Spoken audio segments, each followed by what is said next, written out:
Warning: the following video contains strong language which may be offensive to some viewers and/or inappropriate for children. The content within this video is intended for mature audiences only.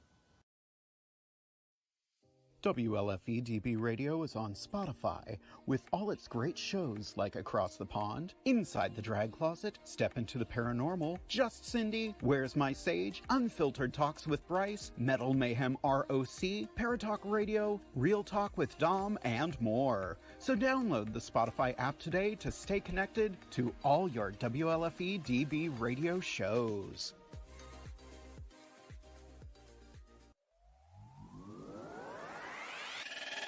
Join the guys of Across the Pond as they discuss everything under the sun and answer all of your burning questions. Now, sit back and get ready for some diversity and delightful conversations.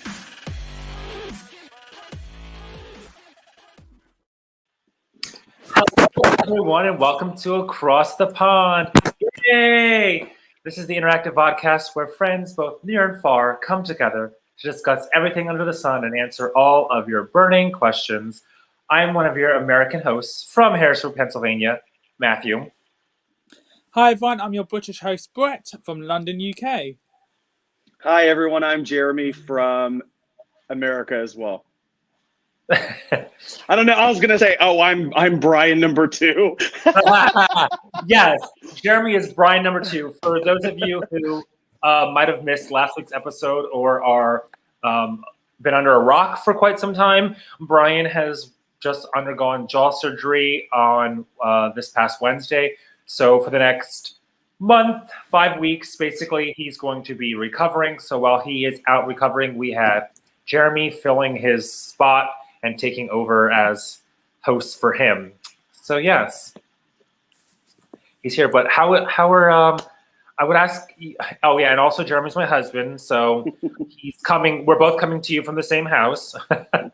But I would ask Jeremy how you are, but I already know that. So Brett, how are you? How was your week? Yeah, my week was good.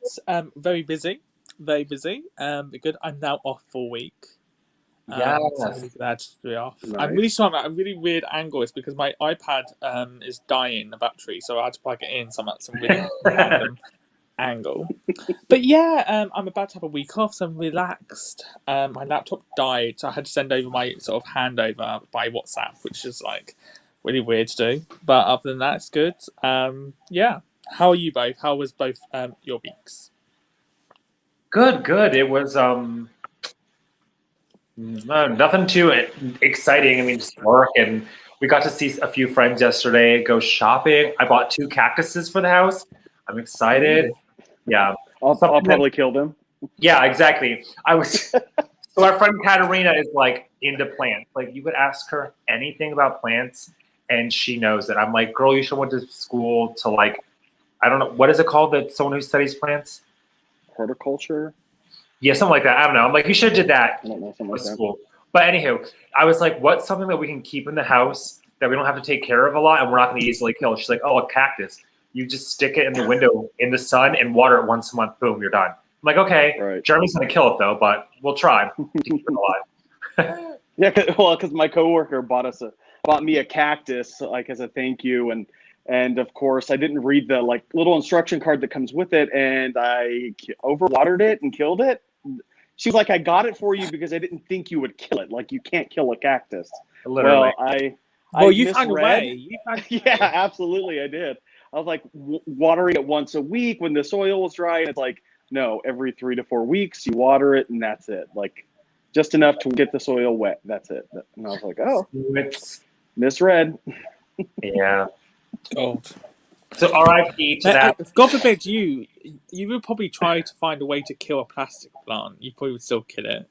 No, I Yeah, do sounds good good. with plastic plants. I do really good with plastic plants. It was funny. Was A little bit of Windex on a rag, clean it. That's fine. Do you guys have a TV show called Google Box in the UK, in the US? It's basically where they like. So you watch the week's TV, and no, okay. So What? basically, there's Oh. it's a quick one. There was this family on that, and they had plants, and this guy was watering, and his wife was like, "Why are you watering the plant?" He said, "Because it's dry." I said, "Yeah, it's fake." And I also remember watching it thinking, like, why the fuck are you watering a fake plant?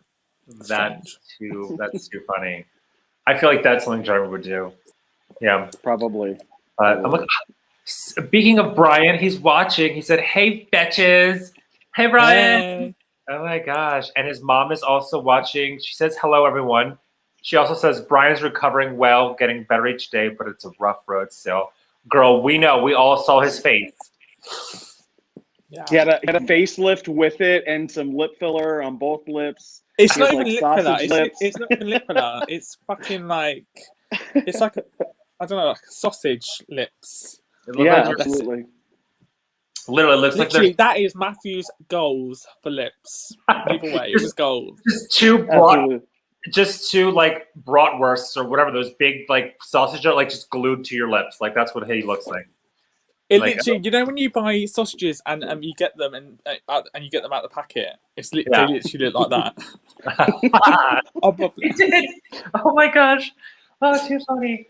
Or when you microwave a hot dog, they swell up so bad, and it was like both lips on each. It was like the split, and then on each side, they were just like gigantic, you know. And when you microwave a hot dog, it's like just starts to explode all over the place. So that's Brian's lips right now. Literally, and it's like it's just at that right moment, like right before the hot dog's about to burst in the microwave. It's like that's what his lips are.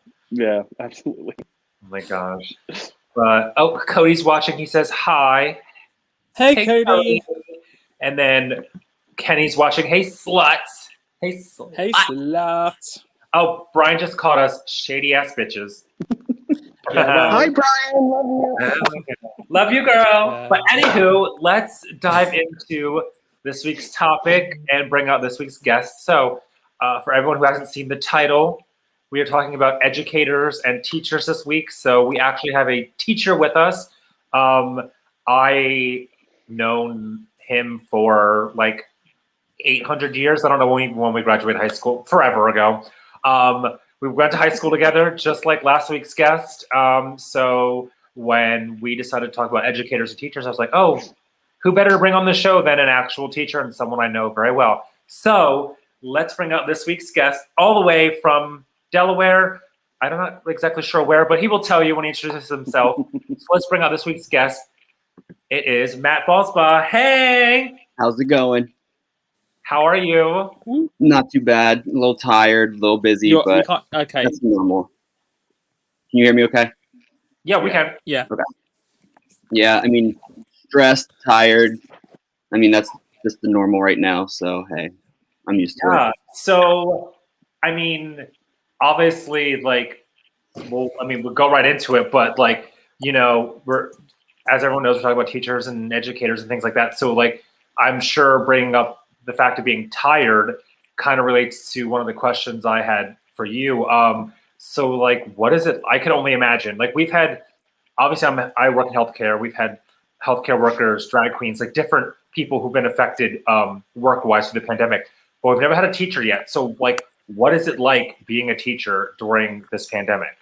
Well, I know last year was my first year teaching. I started out in behavior intervention and I did that for 7 years. And then started up a grad school program where I am able to get my master's degree and my teaching certification all at the same time, which is nice. It's convenient, but that means that I'm being a full-time teacher, learning how to be a teacher while taking a bunch of grad classes. So that's where the whole stressed and busy part really comes in. So any teacher will tell you like the first couple of years, and just so everybody knows, I teach third grade special ed, getting my master's in special ed. So just to give you a little bit of frame of context of what I do from day to day. But I know starting out, every teacher will tell you the first couple of years, it takes time to kind of like build up your repertoire of lessons, get used to your timing. Just with any job, like there's just a learning curve. So to learn how to be a teacher on top of learning how to like teach effectively in a pandemic has been stressful. There's a lot to learn. I currently work in a third grade classroom alongside a regular ed teacher. And I know like she's been teaching for 20 years and she's a fantastic teacher, but I know like this year we went in and everybody was kind of on an equal playing field. Like we had to learn how to use learning management systems, which are basically kind of like online forums where teachers will post videos of lessons, they'll post assignments, do tests and everything for the students that are at home. And just trying to teach kids how to do that, especially younger kids that aren't necessarily as computer literate and don't necessarily have all the same skills to navigate a computer, navigate this kind of learning system, especially since with special needs, learning disabilities, it makes it really difficult for them. And it's just like every industry, just trying to figure out how is this going to go forward when we have to do it from our living room, our dining room, like wherever you happen to be. It's just that in itself presented a lot of challenges. And then something where you're in person, like you have to provide feedback to be an effective teacher. And to do that, like you usually sit face to face with students, a couple students, and that just, you aren't able to do it as effectively. And we found ways around it, but it's just having to learn how to do your job effectively, teach effectively, be able to, one of the most difficult things, be able to build relationships with your students through a computer screen or like from far away, like not being able to play games with them, not being able to like share materials with them. It just all around, it's just difficult. It's crazy. It's different. But yeah, that's probably some of the most difficult things about just like starting up under a pandemic. And like, what is like, so taking that, like, I have like, this is a question I just thought of now. So you're going on the spot. But, no, because I'm thinking like back to, I mean, I've had this discussion before on this podcast, on my other podcast, and just something that's been, you know, in general.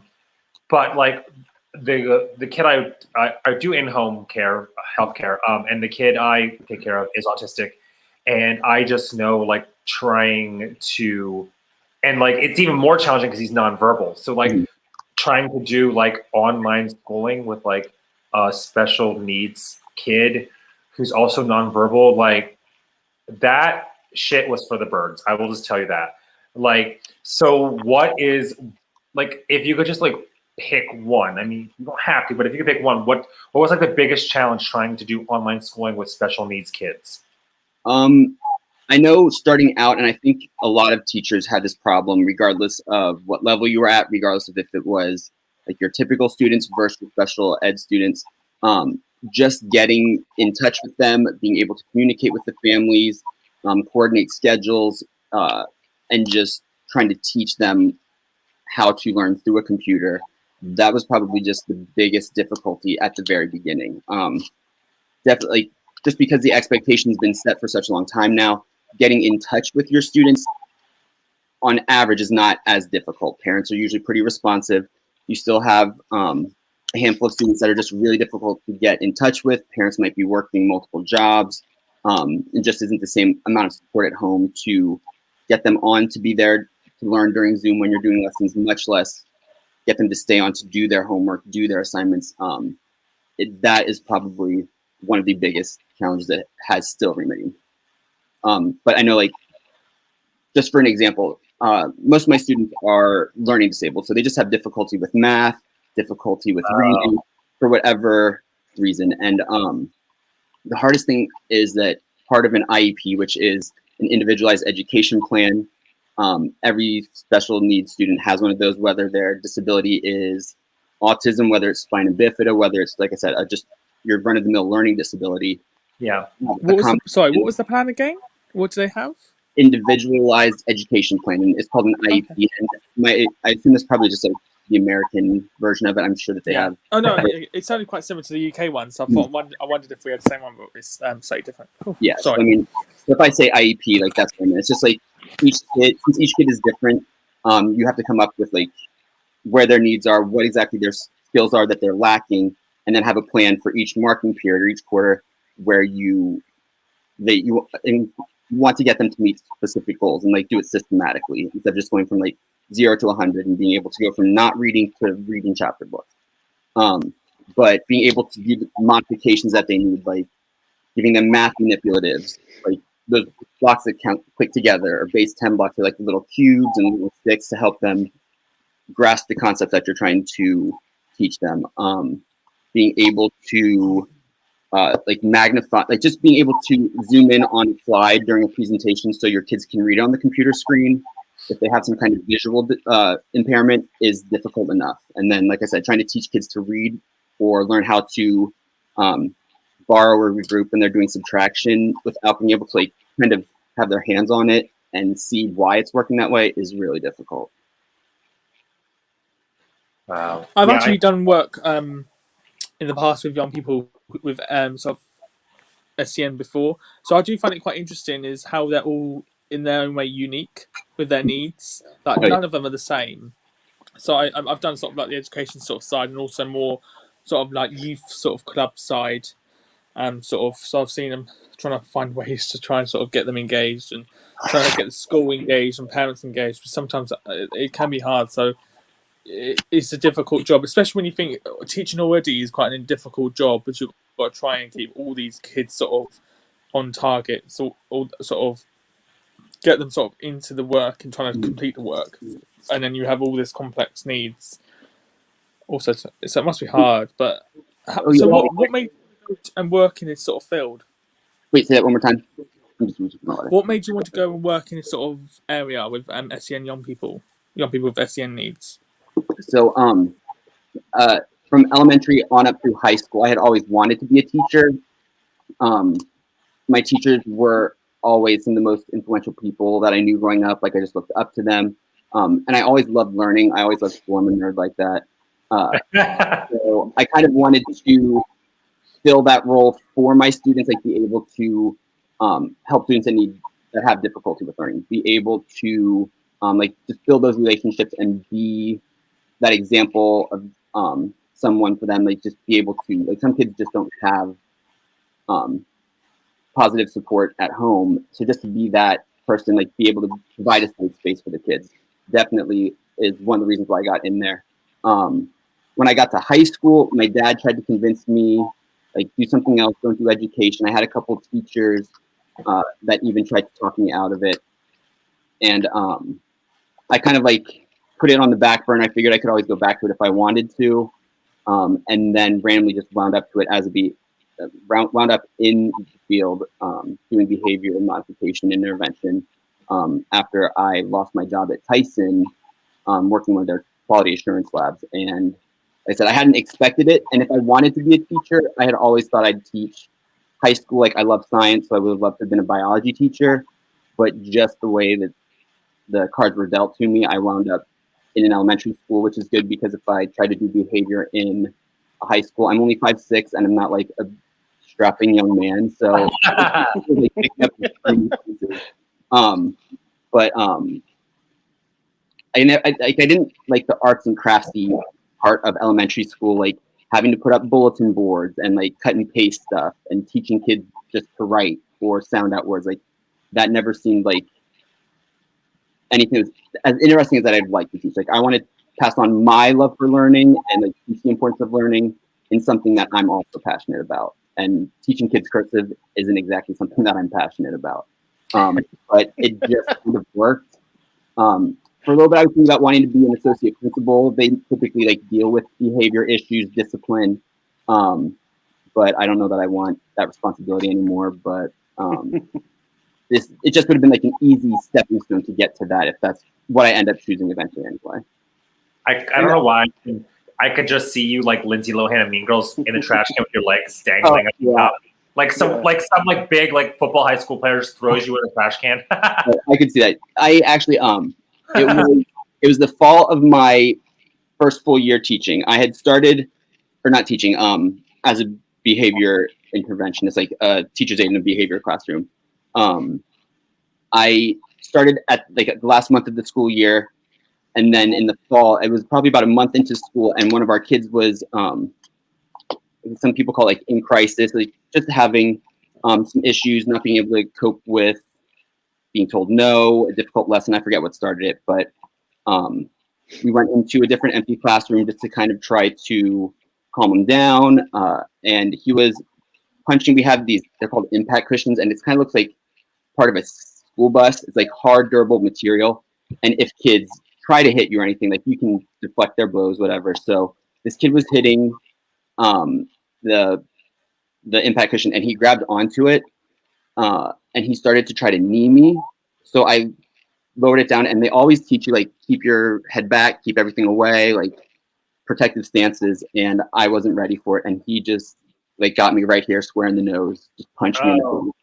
Oh my So, gosh. so if like a fourth grader, like that was the extent of his coping skills, and he did that to me, I'm sure that a high school student or even like a middle school student probably could have done a little bit more damage than just a bloody nose.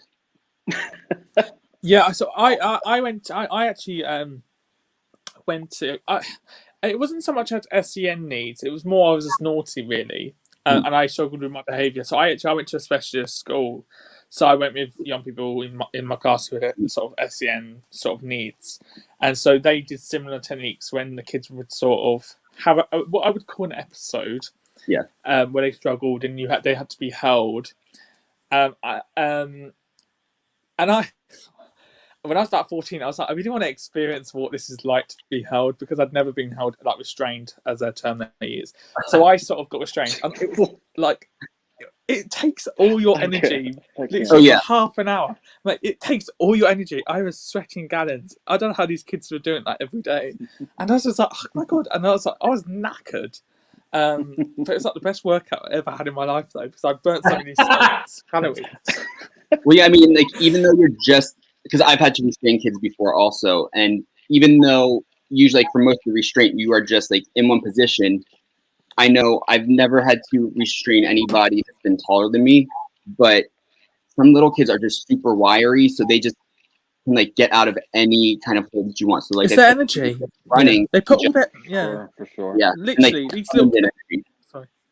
They can be little kids, and suddenly there's I don't know, like some sort of burst of energy, and it's just like, how the fuck? Oh, sorry. Yeah. How the hell? I don't know what fuck. How the fuck do you? Like, are they doing that? It's like they shit. just and then, out.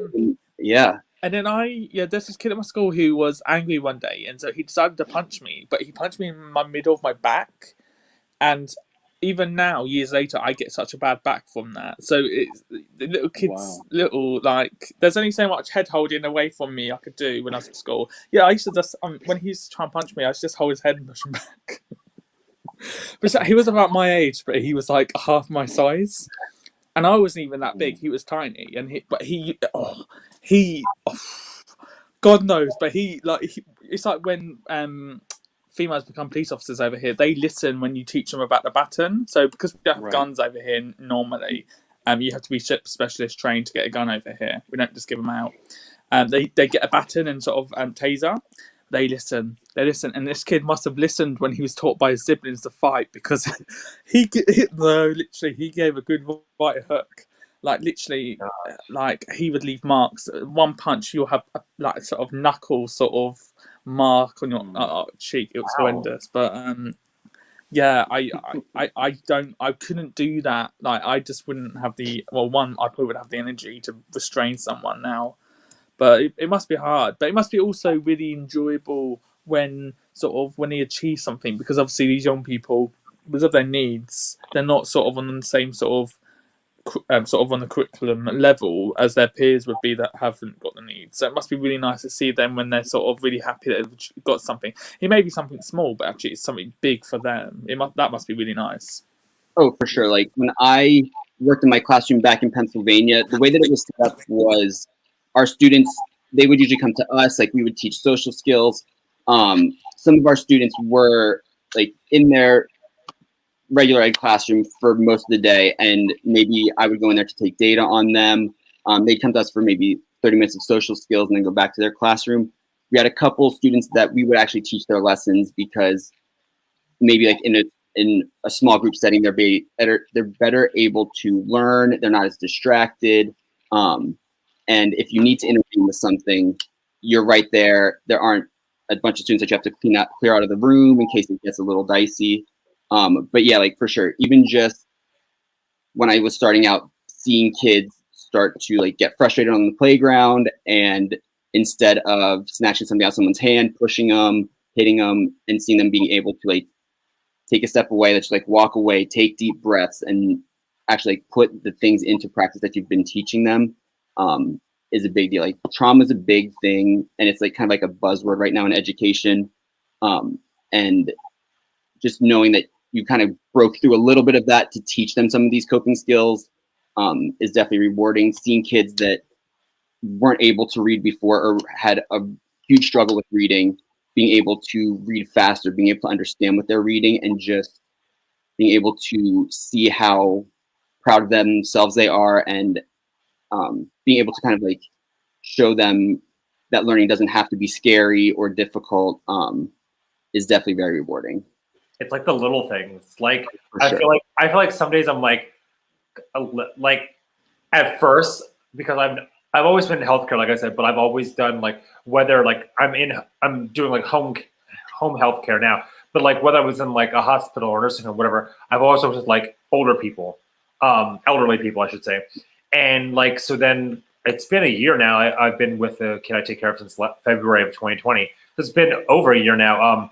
And the first times, the first couple of months, I mean, working with him, the first few times we did certain things, it was like having like teachers around or his parents, or whatever. It was like, they were like, and I don't mean to say this in a mean way at all, but I feel like it was like clapping and like, hooray, like congratulating on everything. I'm like, are we supposed to do that for everything? Like, but I felt bad thinking that way. But like, again, like I had no idea. Like I've never worked with the special needs kid before. But then it was like, now that like I've been through, with like a lot of like, online schooling last year because of the pandemic and stuff, meeting so many teachers online. And then it went from online to teachers coming into his home. And now he's back to school full days. But it was like all that different like learning, whether it was online, in home, or at school. I learned so much from his teachers, and it was like, yeah, like, sometimes you feel like you're congratulating and clapping him for like 45,000 things a day. But like sometimes it just, those little things just like makes them feel like so accomplished, so like. And I think also those little things, you may think of little things, but actually for them that's big things. Exactly. Yeah. And I think, I completely see what you're saying. It's like it's the reinforcing of what they're doing. All right. So like being able to reinforce how, what they may or may not have learned. And even if it's a small thing, it's still just being able to show them that what they're doing is correct or the positive thing to do. Right. So.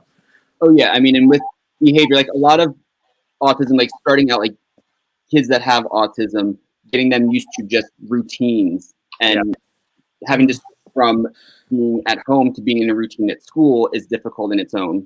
And then if that routine gets thrown off once they are in that routine, it's difficult. Like, I taught summer school, like autism.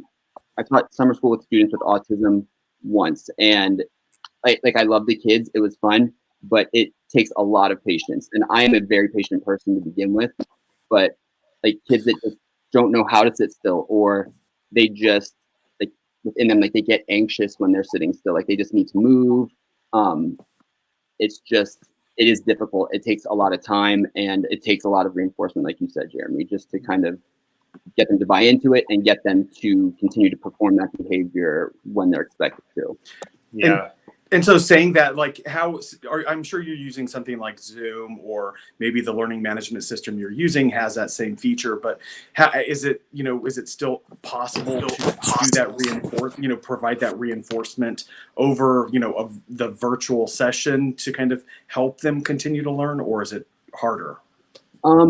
It depends. Like, it's definitely with our like students that are 100% remote is difficult. I haven't had to do any kind of like hardcore behavior interventions or work with students that have autism over Zoom, which is what we use. And then our kids, they came from second grade, and in their second grade classrooms last year, they, I think, Zoomed once a week or maybe once a day, but it wasn't even any kind of like a learning setting. It was more so like socialization. Maybe the teacher would read them a story, but it wasn't legit. Like you have to sit down, pay attention for 40 minutes to an hour, and then after that, do some work.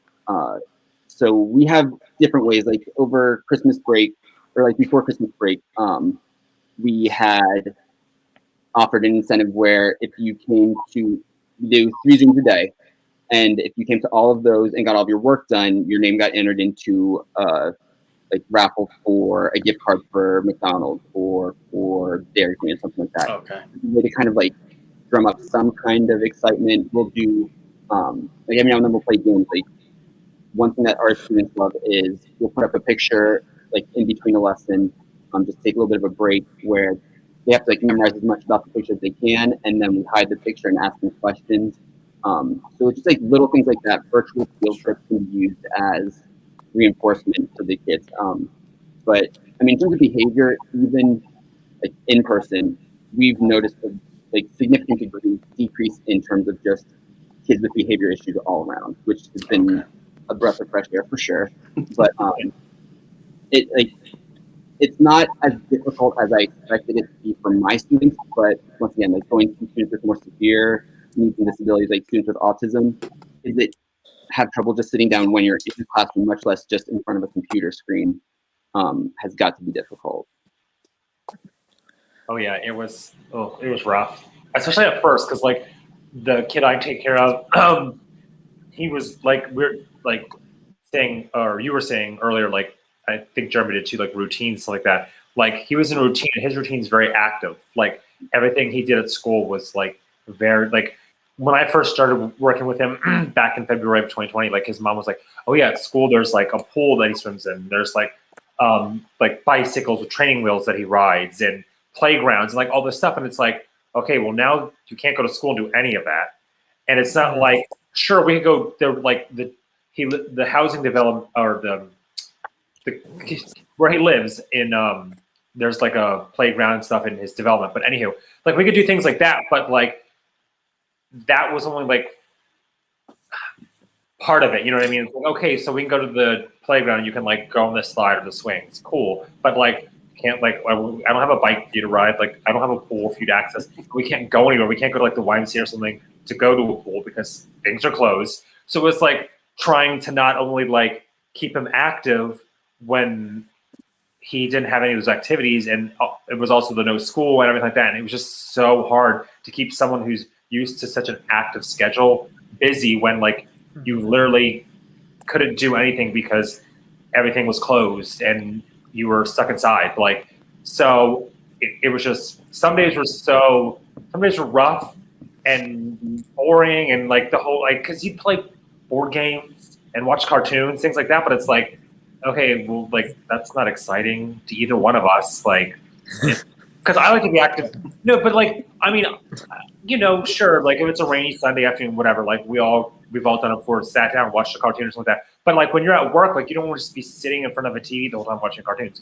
Like, and so like, while it was a good pairing, him being an active person, me being an active person, was like, now it's like, I'm trying to keep both of us active when we can't do anything because everything's closed. Like, so it was definitely a struggle, that's for sure. Well, yeah, I mean, in students with autism or students that have some kind of behavior disorder, a lot of times in their IEPs, they'll have where they can take breaks. And if you're in an autism classroom, they will have like sections of the room where kids can go and they have like whatever tools, whether it's like stress balls or like you said, like a little bike or something just to get some of their energy out. Yeah. They can just do that without disrupting the students' learning or like being very disruptive. And even sometimes like students can learn if they're on a stationary bike and just getting that energy out. But not being able to have those kinds of resources at home makes it really difficult to kind of implement those kinds of accommodations. Like if you would go out to the playground every time your student needed a break like that, just to get some energy out, I mean, that whole trip would take 15, 20 minutes, depending how close the playground is to his house. So that's just another aspect that makes learning under these conditions so difficult, especially for students with disabilities. Yeah, and for me it was hard too, because like I said, I never had worked with an autistic kid before this. And then it was like, I went into it in February of, you know, like I keep saying, February 2020.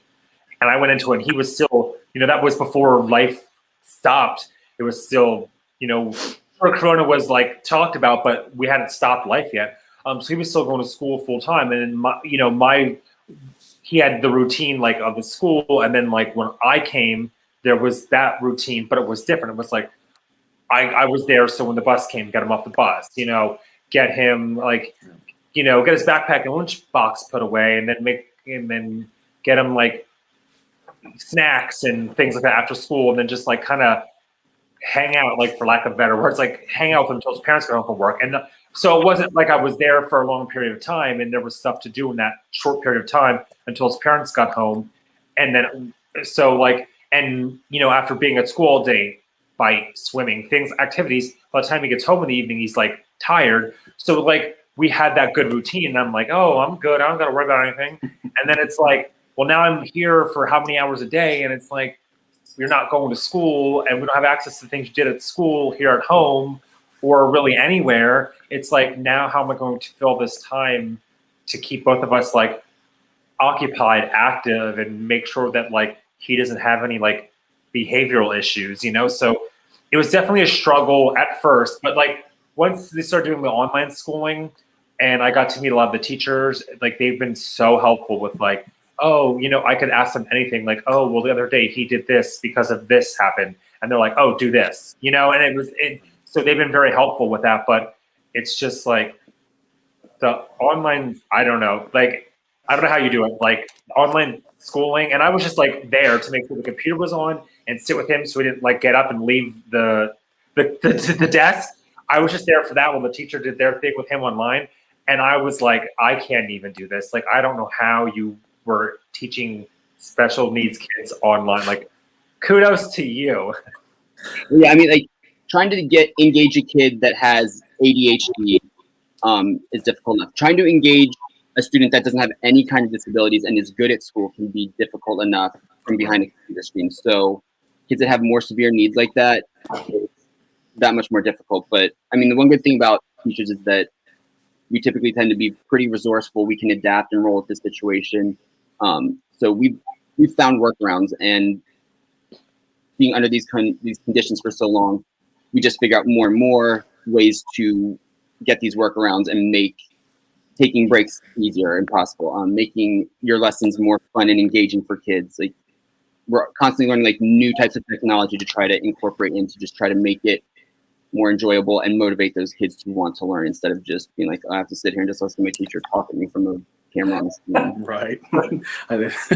And now I have a question, and it's not a serious question at all, but you know, we've all seen those, you know, I work from home and I'm on a computer all day long and Zoom sessions and all of that. So I can only imagine that with kids, you know, especially third graders, there are plenty of camera mishaps. Do you have a lot of those, like, you know, parents coming in screaming or, you know, just anything crazy? Not as many as you would think. Like, I had a couple of students that maybe they have a couple other siblings at home that are also trying to learn at the same time they are, so it could be kind of loud in the background, depending what kind of commotion is going on. I did have one student, and this is like the worst that it's gotten, where I don't know if he needed his whiteboard or his dry erase marker or something, and our expectation is that kids keep their mics off unless they raise their hand and to answer questions they get called on. So his mic was off, but we could see that he was talking to somebody that was like off screen, and like stopped talking, like paid attention again for a couple seconds, and then all of a sudden his guardian, whoever his adult is, I think it was probably his mom, walked into this shot with his dry erase marker and whiteboard, just wearing a nude bra. So I thought she legit walked onto the screen topless and just had no words. I did not know what to say. Oh my God. That's You're like panicking. You're like panicking. Oh my God, these other kids are gonna see this. Yeah. Yeah. Yeah, that's what I've gotten. Oh my God, that's too funny. I'm gonna knock on wood just in case, because now I like jinx it. It's like all around you, right? Happen. Oh my gosh, that's fun. I love those stories too. Though I always see them. You always see them online, and I'm like, oh, I'm glad I don't work from home, because I'm just like, I mean, I've been doing two podcasts for the past however many months, and it's like, sure, I like have this nice dress shirt on, and when I'm doing the other podcast, my drag one, when I'm in drag, it's like, oh, you look so good, look at all that makeup and jewelry. And I'm like, yeah, but like underneath my dress, I'm sitting here in like gym shorts. So like, and slippers on right now. Like, it's like, oh, sure, it looks good here. You look fabulous, but like from like off the camera, oh no, it's like pajama pants or gym shorts. Right. Like, there's something glamorous from the waist down. Oh yeah, I mean we're lucky. Like our principal wasn't very picky about if we have to Zoom from home. Like if there's any kind of delay. In Delaware, we have fog delays where you might be opening might be pushed back a little bit just because of how foggy it is around here. Right. But that snow, any kind of weather delay, our district decided that those will just automatically be teaching from home days. Like we still have the same schedule, still get on Zoom at the same time, just to kind of try to keep that routine in place. But our principal wasn't going to be like, at your house you have to dress up, shirt, tie, whatever. So luckily you can just bum it when you're teaching from home. That makes it easy though, right? Because if you're eliminating those obstacles, like that would be an obstacle to go into your everyday work, and then it would just be a day you wouldn't be working well. Now it's not a missed snow day for students, and you're not having to make it up at the end of the year. So I think that's probably the biggest takeaway for a lot of people. We realized that we don't need the brick and mortar building to go into. We could easily just do everything from home without impeding anything else. So. Yeah, and as long as those procedures are basically in place and the students know what the expectation is, it goes pretty smoothly. Right. There was one day this year when they were expecting there to be some bad weather, and the weather system started to go a little bit slower. So we were supposed to get the snow on Monday. We ended up getting it Monday into Tuesday. So the plan was if we had the snow on Monday, we were going to have off. It was going to be like legit snow day, no learning, nothing, day off. And then it held off until Tuesday, so we didn't get that snow day. They decided that was going to be like asynchronous learning, your Zooms online and stuff. Right. So I'll do it from home and didn't get our legit snow day. But I mean, it is kind of nice being able to teach from home because I will just roll out of bed 5-10 minutes before I have to be on, like splash some water on my face and get ready to teach. So Right. that's Yeah, the nice things of like working from home. Oh my god! Like once people have to start going back to work, I'm excited to see, like in a vindictive way. I'm excited to see what's going to happen to all those people who have to go back to work when they have to go back. Like I'm going to be like, haha, sucks to you, because like like I said, my job's not like really hard or whatever. I just go to a family's home and like help take care of their autistic kids. It's like I have like a crazy hard job. I'm not like on the front lines or whatever, or anything like that. But it's like I've been since the pandemic. I'm like, sure, it's affected my drag and doing shows and stuff. But like, as far as like my job with like my healthcare and like the autistic kid, I'm like, no, that's not changed. I mean, it's changed in like what days I'm working, what hours I'm going in. That's been sure of a roller coaster with like on and off. Like, oh my God, I don't know if is your school back in school now, full days? We actually were one of the first schools, if not like the first public school in Delaware that started up in the fall, in person. And from the very beginning, shortly before school started, parents got a survey saying asked them if they wanted to do hybrid learning, where students would be in person either Monday, Tuesday, or Monday, Tuesday, or Thursday, Friday. And then they'd be home the other days, or if they were going to just be 100% remote until further notice. So I started out my school year with 2 students in person on Monday, Tuesday, and 3 students in person on Thursday, Friday. So it was really weird. Me and my co-teacher teaching two students, like it felt excessive. And since then we've had more kids coming back, especially with CDC changing their guidance on kids can be 3 feet apart from each other as long as they're like 3 feet away facing the same direction. We've made our way up to 12 students in person right now, Monday, Tuesday, Thursday, Friday. And then all of our Wednesdays are always, it's just teachers in the building. Students will have one Zoom, at least that's how our class does it. And then that's the day that we do all of our planning, our like grade level meetings and stuff. Which is a really nice break in the week. But yeah, we had 3 total weeks that were remote for everybody, and that was the 2 weeks before Christmas and the week after, just anticipating that surge that happened. But yeah, and we're just like slowly trying to bring back more and more students. Nice. Yeah, it was just a roller, and like I'm not saying like at all like that selfishly, like oh my God, one day I had to work these hours, the next day these, whatever, but like, because I knew like as things started to like, pick, like you said, like, like it was online learning for so long, and then it was like summer, fall, whatever. He started like summer. He was doing like, it was like first it was online schooling, and then it was online for so many hours, and then the other hours where our teacher came in, and then he went back to school in the fall, like for just a half day. It was their half day, and then the other half like was home with nothing, no in school, no nothing, whatever. And then right before Thanksgiving, they did the same thing. They decided from Thanksgiving until New Year. They went from Thanksgiving to New Year, like the whole month and a half or month, whatever that was, with back to online schooling. And then the New Year came. They were like, oh, we're going to go back to half days. And then we're also going to go back to also sending the teacher the other half of the day to the house. And now he's back as of 2 weeks ago in school full days. And I'm just like, like, it's not only like annoying and stressful to me because it's like, okay, well, what hours am I working this week? Like, what's going on? You know what I mean? But I'm just imagining, like, if I'm that annoyed with this, like, roller coaster of, like, the schedule, I'm sure, like, he's like, what the fuck is going on? Like, so, but anywho, we have to take a quick commercial break. Everybody, I see there are some comments and spots in the comment section, so when we come back, we'll go through some of them. If anybody has any questions or comments they want to ask Matt, specifically us or all of us, please put them in the comment section, and we will be right back. WLFE-DB.com, where you can find vodcast shows, podcasts, and more, like Where's My Sage, Inside the Drag Closet, Across the Pond, Paratalk Radio, Just Cindy, and more. So go check out WLFE-DB.com, where talk radio is a whole lot better. Our shows are your shows, and that there makes for a great talk radio.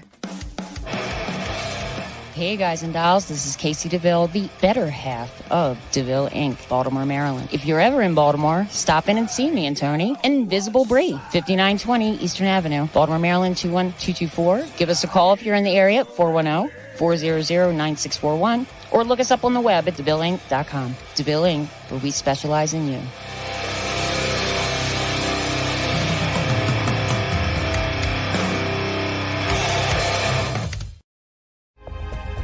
Ted Van Son Jr. is a seasoned investigator and well-versed in the ways of paranormal investigation. He is now ready to share his ideas and unique approach with all of you. Flashlight, recorder, and comfortable shoes.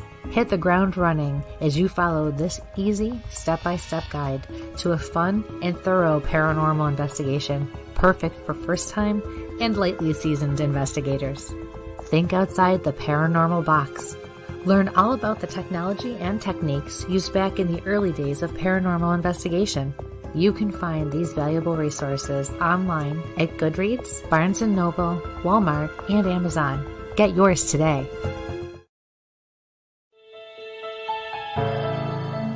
Hi, I'm Jenna Grover. In the world of fashion, we get lost in the cost. Everyone wants that special piece of quality jewelry, but they can't afford it. Not on my watch. I sell handmade quality jewelry for a fraction of the price, and that includes jewelry made of sea glass, natural stone, crystal beads, glass beads, Bigfoot jewelry, and more. If you don't see what you want, email me, because I make custom jewelry too. Check out my website at gbythesea.com. Also, you can email me at jewelry@gbythesea.com.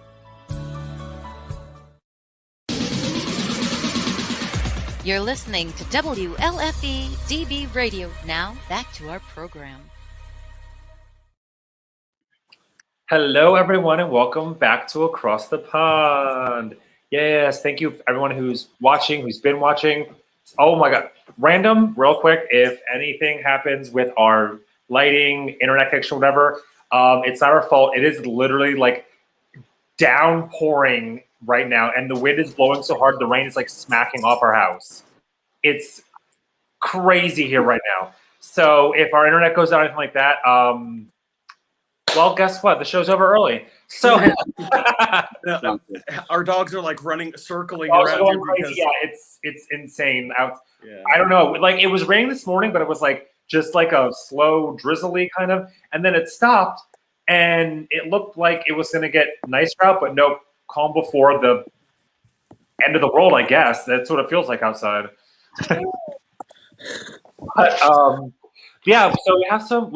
I was gonna run through our comments and our section. We have Georgia Versace Couture's watching. Hello, hello.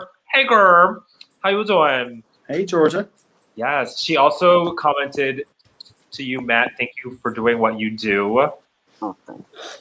It really, I mean, like I said, I have more patience than the average person, but the job is much easier. Like once you start working with the kids, forming those relationships, it's really like the outside stuff is what's stressful. It's the actual job, like working with the kids is not difficult at all. Yeah. Amber Deschaux. I don't know.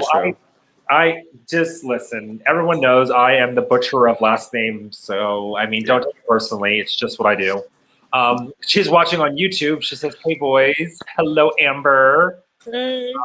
Oh my gosh, Jeremy, look who's watching! Shout out to me and you. It's Look at who it is. Simone Steven Martinez, aka Alize La Creme. Hey girl, I can't wait to do more shows with you. Hopefully, we get back to the Cove and all those other good places in New York ASAP. Let's see. Amber said, I have 4. I Zoom with at home. It's the worst.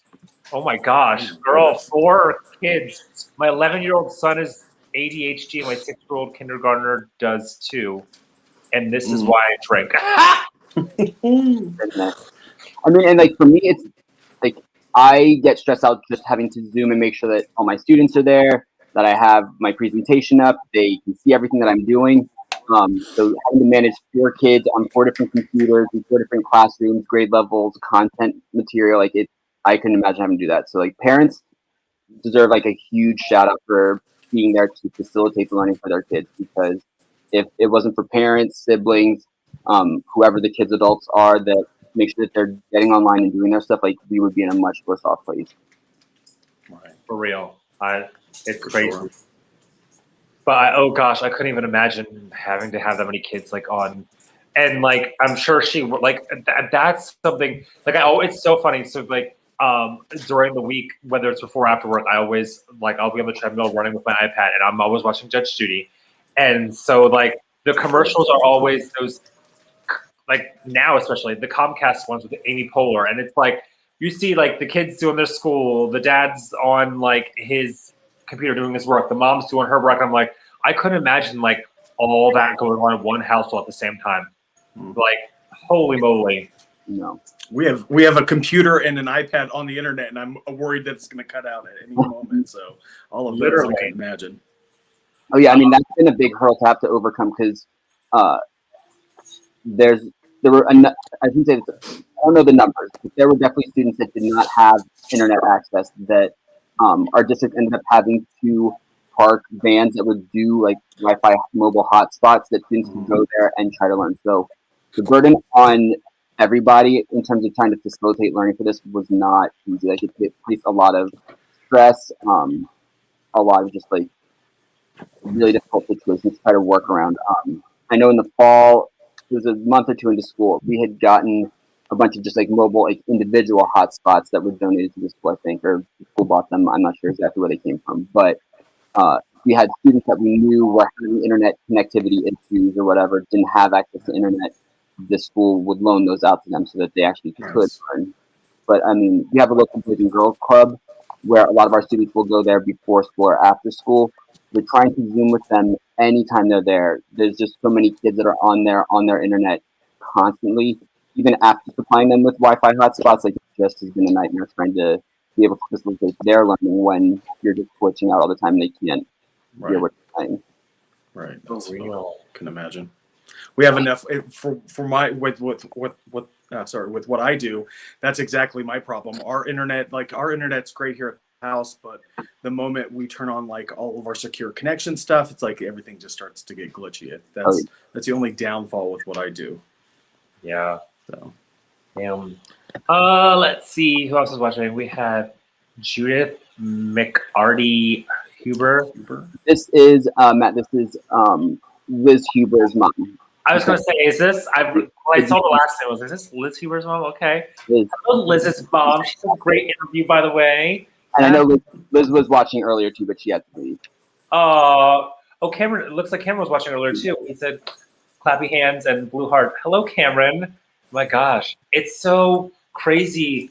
So speaking of school, and it's so crazy to think that like no.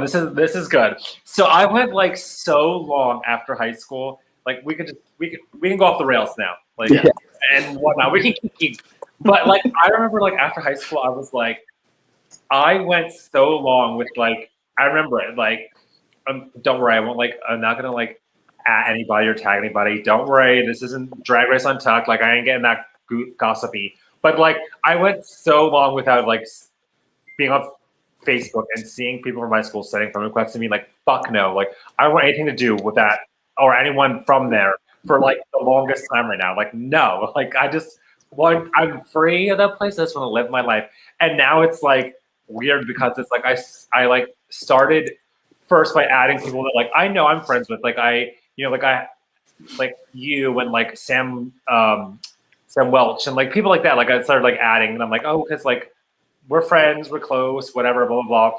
And like just from there, it's like spiraled. Like the other day I got a friend request from somebody, I don't even know who it is, but I'll have to send you after the show, Matt. I saw she was friends with you and Sam. So I'm like, and she lives in like Myerstown, where it's like, okay, we probably went to high school together, but I don't recognize her. Like that's the thing. So many people that friended me too, I don't recognize them. I'm like, who the fuck are you? Like we went to high school together? When?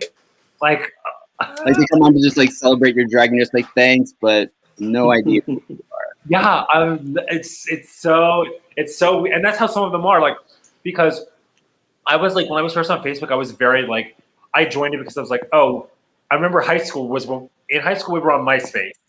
And then post high school was like, yeah, MySpace is, yep, right. Like, okay, you no longer have to worry about offending your best friend versus your mom versus your brother, who's number one in your top 8. Like, that's gone now. Like, you don't have to worry about that anymore.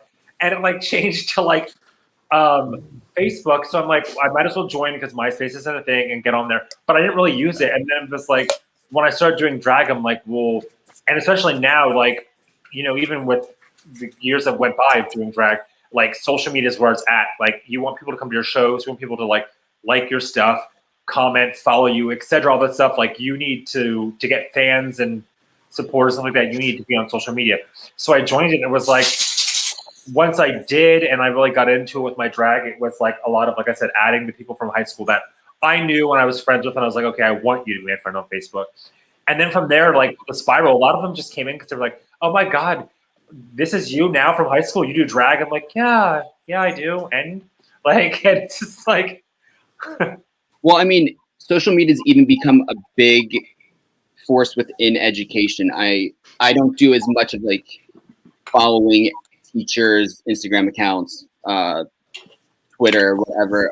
But there are a lot of places like TikTok that has a bunch of different teachers that will go on there and just show like different strategies for managing behavior, for teaching certain math concepts, teaching reading concepts. And it is like a wealth of information to be able to go on there and just so many people just think of things and ways about doing them that you would just have never thought of. And it just helped, like I said, those workarounds with how to make learning work during a pandemic. Right. Yeah. Matthew was talking about this, but like, ironically enough, I'm from Southern California, and with social media, you know, it's so crazy because all of a sudden, you know, I'm living here in Pennsylvania and living in Myerstown with Matthew for a little bit. And then of course, Jacksonville, Florida, and coming back home. And all of a sudden I'm seeing somebody that's in Myerstown saying we went to high school together. And I'm going, what? And of course it is. Somebody went to high school together from Southern California, lives in Myerstown. So weird. But that is crazy. Yeah, she goes to your drag shows even. I've seen her at a couple of your drag shows out there. So I don't know. A lot of people, and I'm she started following you before she friended me. Thank you. Thanks for that. It's definitely crazy, and it's like I feel like when the pandemic hit too, like I really like started to like, and it sucks too because like I really want to go like being, you know, this is what we were talking about last week, but like being vegan and stuff like that, and like so Sam and I connect on like those levels. I'm like I really want to go to Philly and like visit her and like have her take me to all these vegan restaurants and bakeries and like that. But it's like obviously been hard with things closed and the pandemic or whatever. So like I reconnected with a lot of people, especially like from, not especially, but like some from high school, like over social media through the pandemic. Cause it's like, oh, well, what are you doing? And what are you doing with your life? Like, you know, because this, you know, might've been affected or this might've stopped from it. And it's so crazy. Like just, oh my God, Cameron just commented. He said, haha, literally, I just became Facebook friends with Cody Hurst now. Oh God, mistake, Cameron. Good luck, girl. Now, good luck with that. He said, I saw him watching this interview. We all ran away from high school and didn't look back for a long time. Don't even worry. Hi, Cody, if you're still watching this. Well, I mean, like, there's definitely some friends that I've like rekindled a relationship with, or just been able to like make a point of it. But I know, like, personally, I am bad at responding back to text, especially like when stuff starts picking up in terms of work, in terms of classes starting back up. So luckily, like, some people have been like up my butt, making sure that I'm responding, checking in, make sure that I'm doing okay. But I had mentioned earlier, I have a handful of college friends that this week was the anniversary of us doing our like, startup game night where we'll play just random Switch games, trivia games and stuff. And after this, we'll be celebrating by just like going back on, playing some games and just hanging out. And that's been usually about like 2-3 weekends a month. We'll just pick a random night that whoever can get together will get together and just chill on Zoom and play games and be stupid. So. Yes, I love that. That's so cool. And then when Brian's game comes out, you could buy that and play that. Oh, I would say or in person. afterward, I need to get that information so I know, because I know you said June 1st, but I definitely want to invest in that. Oh yes, definitely. We will, and we'll have a we'll talk more about it. Like obviously, once Brian's back on the show and we get closer, he gets closer to his release date. We'll talk more about it. Don't want to disclose too much. Don't want Brian to sue my ass. So it's his game. But yeah, I saw something. Oh, so our lovely neighbor Debbie was watching, and I don't know if she still is, but if you are Debbie, hi, thanks for watching. She said there's a place in Hummelstown called Hope Springs Farms. It's a day center for special needs adults. They teach them how to garden, take care of animals, can shop, etc. Schools here in PA have nowhere for them to go after they're finished with school. Right. Yeah. Is there anywhere like, you know, obviously at some point, you know, you obviously can have like a kid who's turning 30 and they're still in like school, like learning and stuff like that. So like eventually, like, you know, I'm just kind of going off of what knowledge I have, so you can correct me if I'm wrong on anything, Matt. But like after a certain point of like a special needs kid going to school, eventually they stop. So after that, what's the next step? Where would they go next to continue maybe learning, maybe life skills outside of school? Like, do you know that? So when I don't have to deal with this end of it as much, just because on the IEPs that I make up for my kids, we just focus on basically what their current needs are, what their skill deficits are, and how to build those up. But I mean, once you start getting to middle school, especially once you start in high school, they start with transition planning, which is basically in middle school getting kids ready for high school, because depending if your school has different programs in terms of like VOTEC or figuring out if they want to go to college. So let's start figuring out how we can make that happen now. So when it gets their senior year, we don't have to like scramble to figure out what they need to be able to be successful in college. If students, if you have an IEP, and usually this is just more severe students or students with more severe needs, like severe autism, Down syndrome, if there's some kind of like physical disability that might prevent them from being able to progress through the academic career at the typical pace. They are allowed to be in school under their IEP until they are 21 years old. And then after that, and like in high school, they will do transition planning in terms of if it's something severe enough, do they need to be in some kind of assisted living facility? What kind of like job training might they need once they leave, just to try to get them started on the right foot. But I mean, just with like, a lot of things with education, this kind of can branch over into mental health needs and services. It's not funded as well as it should be sometimes, and a lot of times people with disabilities kind of get left in the dust or just aren't provided for as adequately as they may need sometimes, just because the funding's not there. And Right. if people have the money, they can pay for their family members to like out of pocket to get the needs or the services that they need. But if they don't have that luxury, it might not all be covered by insurance. It might not be covered at all by insurance. So that makes post high school life difficult for people with disabilities for sure. I know with Matthew's sister in Florida, she has a patient that she takes care of that that's what some of the stuff that he does during the day. He has severe disabilities, and with him, he's able to go to places like to me it seems like it's almost like an adult daycare, but it's really to help him with things that he's doing throughout the day, and kind of helps reinforce stuff that he needs to know or that he's learned. So yeah. I mean, there are, and I don't want to make it seem like there aren't programs out there, because there are definitely plenty of programs. Hard to find, I'm sure. Programs, but especially like drawing the line as to where figure out what they do need versus enabling them to like just rely on that help is definitely from elementary school the whole way up, just trying to figure it out. Like I said, what they do need versus making them more independent versus not offering enough help. Like it's difficult to figure out where to draw the line. And once again, just like with any student, every student is different. Every person with a disability is also different in terms of what their needs are. Well, and it's like, and like that, like, and that kind of goes with like, I feel like any kid in general, whether they have a disability, a special need, or not. Like we were just talking about this last night, Jeremy, with like Adam and Katerina, like how like we're now like all of us here are pretty much the same age. Like we're all in our 30s, and it's like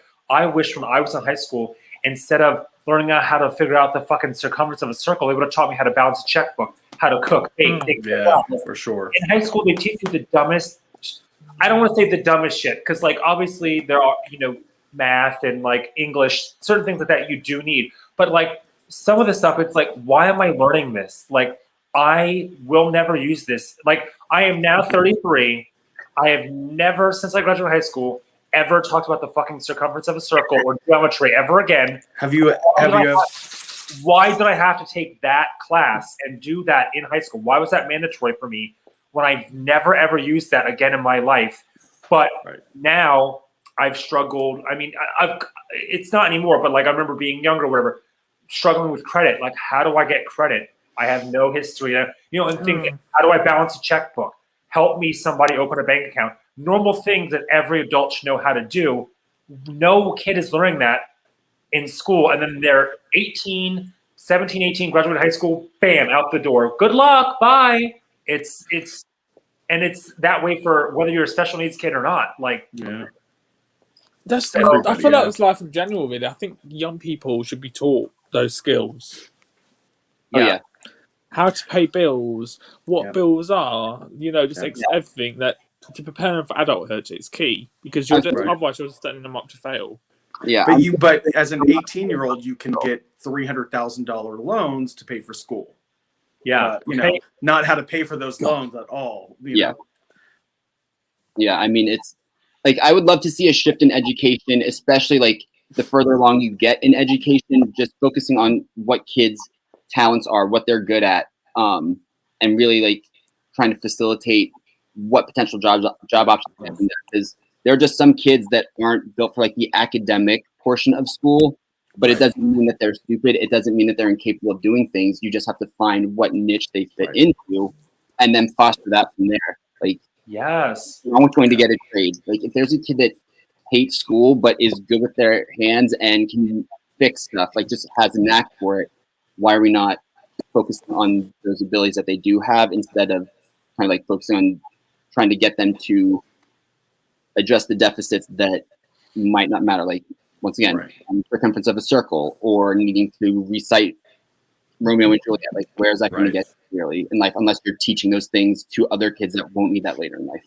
Yeah. And I know, just for me, knowing that, when I was living in Lancaster, that was one of the biggest things, right? When a lot of the students that I was recruiting to join the military, they were in programs. A lot of them were in programs, but they had to be at a certain grade point average, and that program allowed them at a CTC to go take LPN classes, to go into like learning basic maintenance to get a job in auto mechanics after school, and they're getting a certificate after. So like there are those programs, but then the requirements are so astronomical because you have to be in such better standing than your peers because you're only going to school for half the day, and then maybe you're working the second half of the day.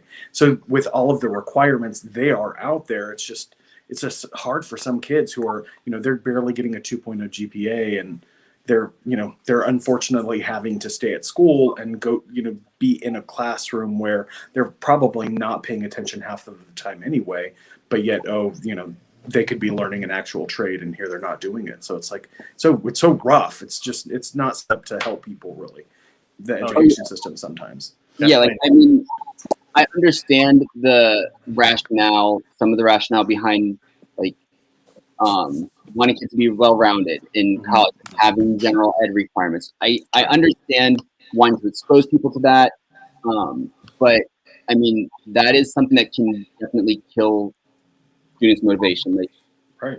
A kid doesn't like school, or they think school's hard. Having certain kinds of expectations on them is not going to help foster that level of learning, not going to help foster them being able to like make it through school to be able to do those things. It's definitely tough, and I don't know how you incorporate it because education's just been done this way for so long. How do you kind of shake it up that much? I mean, an education, as you know, is not exactly the most well-funded thing at a federal level anyway. So once again, that's just kind of usually right from the beginning. Yeah. Well, and I know from my, I'm dating myself, but when I was in high school, in the early 90s, mid 90s, that was the thing that we were learning in high school, that, we had one class that, it was I didn't like the class. So when I was a junior in high school, I hated this class. I did not like it, but it was like, you did this simulation of a small town. And in the simulation of this town, somebody has to be the banker, somebody has to be, the postmaster, somebody has to be, the retail shop owner. So like you went through and you had to interact with all of these other businesses. And I know this has been around for a long time. Maybe they're still doing it, maybe they're not. But in this classroom, that's really where I learned how to do a lot of the things that I know now. But if that class was eliminated, and which I'm sure it has been, like home economics has been for the most part in curriculum, it's like that was a fundamental class that I should have had. And the only reason why I had it was because I was in business classes in high school, teaching me accounting and other things to go on to, college for accounting. So. Oh yeah. I mean, like right now, basically learning life skills kind of like that is basically kind of just set at a default for students with more severe learning disabilities that when they leave, they have skills that can help them to be independent and get along if they need to. But like we said earlier, those are just skills that everybody needs to learn at some point. And, I just feel like there's just kids that aren't cut out for school, at least like certain demands, and not making wiggle room or really facilitating what their gifts are, like art. Kids that are great at art, maybe they don't care about learning trigonometry or learning like hardcore science stuff. Like, once again, art's another thing, not funded the way it should be, but why are we not fostering that in those students and like helping to develop those skills so that once they get to graduation and beyond, they do have multiple skills, and they do have, like, you can teach them how to own a business if they want to open a gallery or something, or introduce them to what to be a graphic designer, so that they know what options are available while being able to use that gift that they have and what they're passionate about. Sure. Yeah. And it's just the entire education system in this country needs a full-on head-to-toe makeover. Girl, I'm on my way. Like, it needs a makeover because, like, it's just not even, like, I mean, this is my feeling. So, like, no one else has to agree. If nobody else here wants to get canceled or backlash, that's fine. But, like, the full T is, like, and we need to fund our schools way much better than we're doing. We need to, I'm sorry, we pay teachers more. Like I don't know, like, I don't know how you do it. I just don't know how you do it. Like, so kudos to you. Because, like, you know, I could only imagine, and especially, like, you know, now with, like, not just being a teacher, but, like, a teacher on a pandemic. And it's like, I'm sure you haven't got any more paid than you did before the pandemic. So, like, you know, like, I just, like, whether it's, like, funding schools, funding supplies stuff for schools, paying teachers more, like, the list can go on. But, like, we just need to really, like, peel back the layers and get to the root of the education system in America and start over again.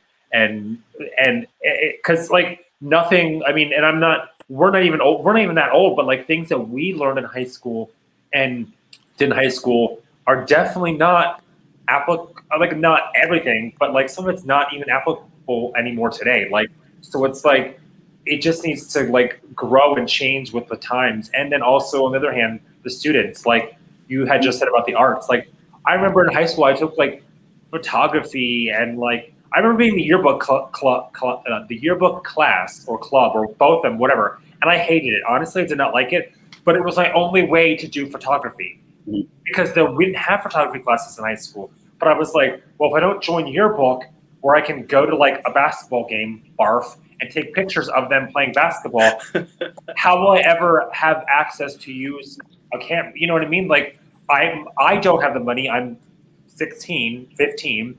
My parents are going to give me $400 for a Nikon camera. So, like, I have to take yearbook class that I don't want to take in order for me to have access to something photography related. Right. But why should I have to? You know, it's just stupid.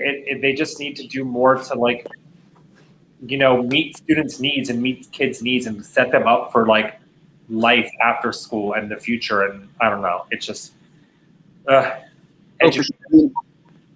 like, there definitely are things that we do right. Like, the American education system, there are things that are successful, but also, like, the pandemic definitely exposed a bunch of cracks that weren't where we just weren't meeting the right. Like, especially just the inequity between students from low-income families that don't have the resources, don't have the parental support at home, don't have the time or the funds themselves to make sure that their kids are getting educated the way that they should be and have the right to.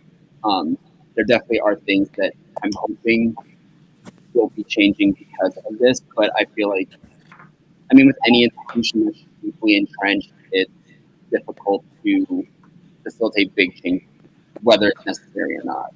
So I'm just hoping that people, like, jumpstart some kind of change in that kind of situation. Yeah, hopefully, like, you, and I guess that's basically, like, my main. I mean, I obviously I've followed and I guess kind of, like, jumped on the education track more lately because of, you know, working with an autistic kid, which is something, like I said, I haven't done until now before with my life. But, like, just seeing that now and realizing, like, oh shit, this is the same way it was when I was a kid. And I wish I had these resources, things like whatever. And now it's like with the pandemic, like you just said, like, it's really showed, like, the weak spots and the cracks in our education system. And I'm hoping that because those were exposed and we're talking about them mainly because of a pandemic, we can attack those issues and fix them and make them better for the future of our children. Yeah, oh, for sure. And I mean, I think it's complicated, so it's just trying to crack through that. Sorry, Brett. And I think you were saying that it's shown signs of weakness. Obviously, we're doing it from home, but I don't think that's just America either. I think that's globally. There's obviously similarities and sort of issues that sort of it shows that. Oh, okay, we didn't really think about that. So it's quite interesting, really. And I think that's like, and also I feel like I think you sort of spoke briefly on it earlier. Was around when we have snow days or bad weather days. Actually, it's now the possibility of it doesn't have to be a non sort of education day. Actually, you can do it remotely, and I think that will be something that schools probably will introduce moving forward. I suspect, but yeah, so that's just what I wanted to say. I mean, like, even something as simple as, and personally, I am a proponent of a balanced calendar, which is instead of having a big, like, couple months long summer break, having maybe a couple of shorter breaks sprinkled in throughout the year, because it's not necessarily a problem for everybody. But I mean, when we were in high school, we had block scheduling and it went by semesters. So I know my first year of high school, I had Spanish the very beginning, first semester, and then I didn't have Spanish 2 until the second semester of my sophomore year. So like you can go through like big gaps of not having things. Like when I come to math, you can lose a lot of skills that you learned and forget a lot of stuff in that time, and it's just not conducive to learning. Oh yeah. It's and that's so weird that you bring it up, and I don't know like if it's because the way there's the school that the kid I take care of goes to, it's an entire like everyone that's there, teachers, kids, whatever, they're all the kids I should say are all special needs, and the teachers are trained and whatnot to teach them, but like I don't know if this is because of like the way that their schedule is normally, but they just went to school full time after a year off of like this online learning, in person, back and forth, blah blah blah. Finally, are like back in school full time, and now like this whole entire week, because of the Easter holiday next weekend, for this whole entire week they're off of school. Like what? Like they just went back full days 2 weeks ago, and now you're giving a full Monday through Friday off, because I could see like maybe having Friday off because it's Good Friday, Easter weekend, whatever. But to have the whole entire week off, like, how is that conducive to learning?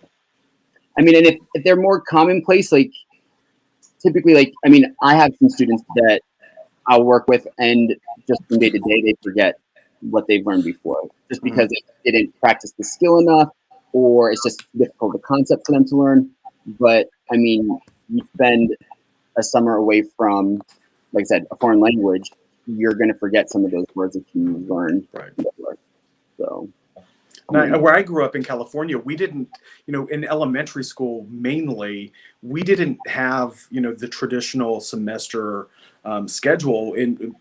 There were some schools that followed that schedule. They followed that, fall, spring type system. But like I remember being on C-track for elementary school up until like maybe the 5th grade, where I was in school a lot of time. I was in school through the summer months, except for maybe a month and a half over summer we weren't in school. But other than that, we were in school a lot of the time, and we had like 2 weeks here, 2 weeks there that we were off, but we were generally in school over the summer. And my mom loved it. So how long was that? How long is the summer holiday though? Sort of like the summer vacation in America, because I think it's a lot longer than the UK.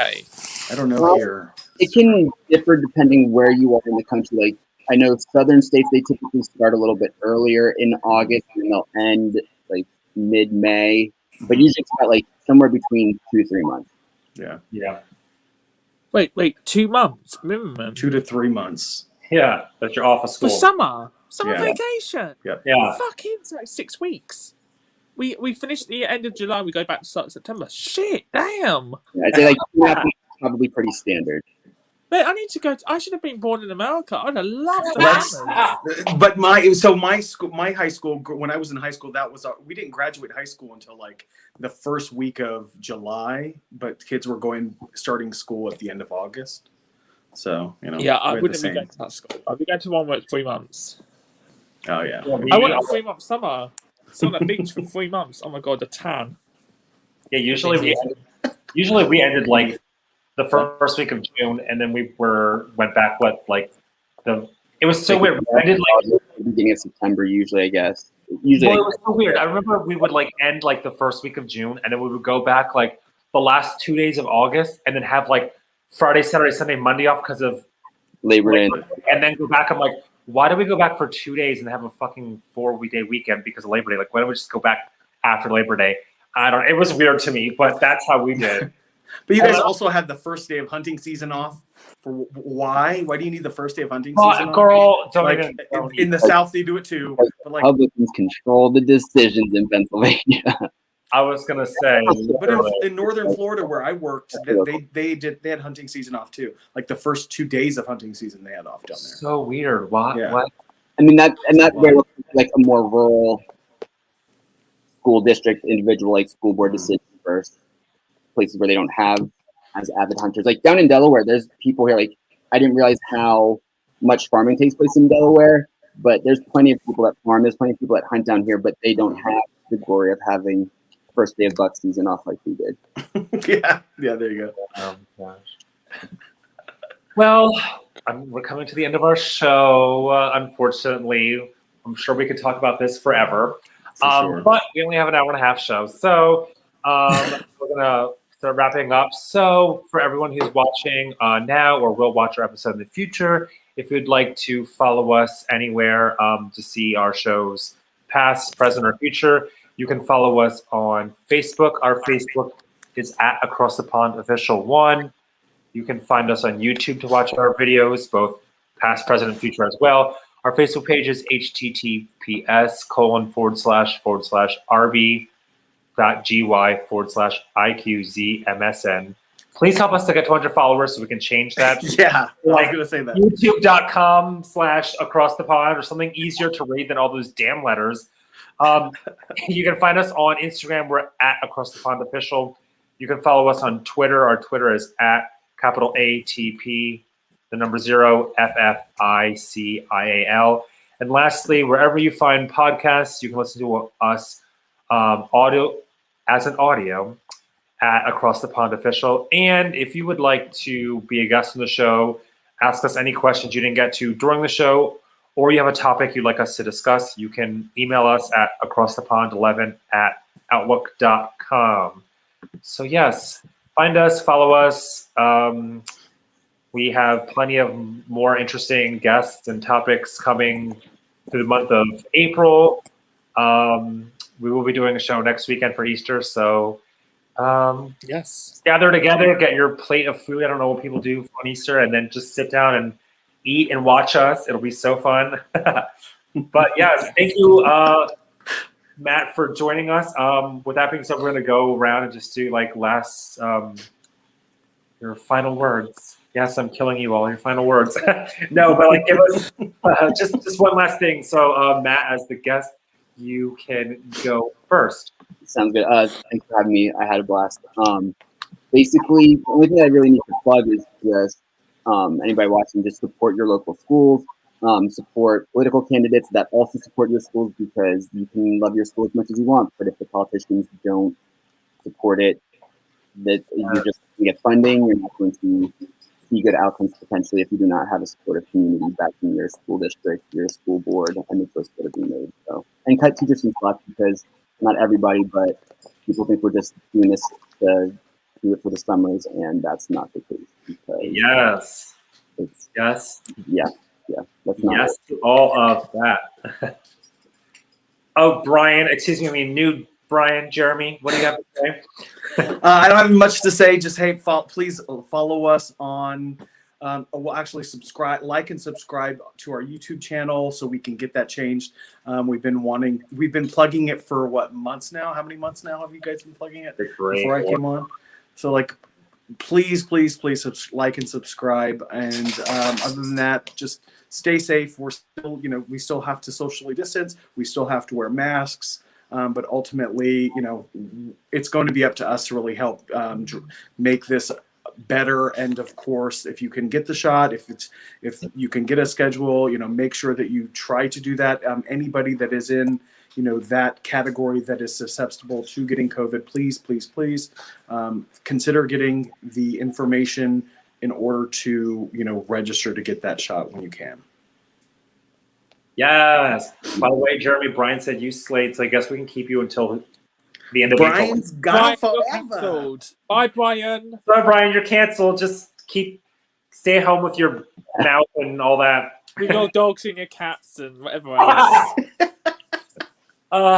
Brett, what do you have to say? Last words? Everyone just have a good week. Stay well. I echo what Jeremy said around masks and social distancing. Just be careful, look after yourselves, and also make sure you subscribe, like, follow, and click notifications so you see when we post. And have a good week. See you next weekend. Yeah, in my new house. Love that. So just being a broken record. Subscribe and follow all of our stuff. Distance, wear your mask, wash your hands and your asses, be clean.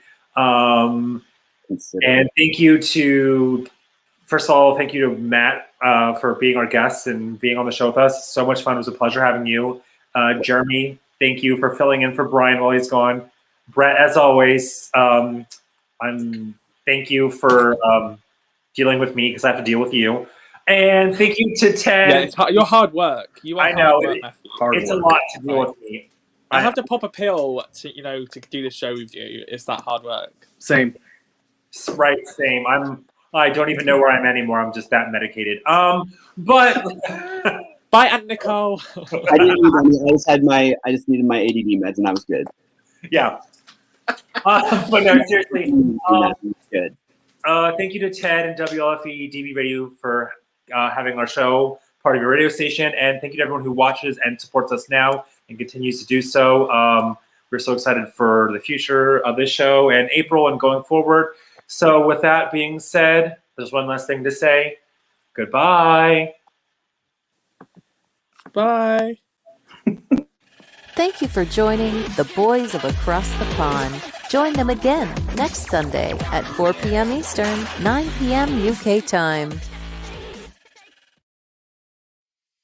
WLFE DB Radio is on Spotify with all its great shows like Across the Pond, Inside the Drag Closet, Step into the Paranormal, Just Cindy, Where's My Sage, Unfiltered Talks with Bryce, Metal Mayhem ROC, Paratalk Radio, Real Talk with Dom, and more. So download the Spotify app today to stay connected to all your WLFE DB Radio shows.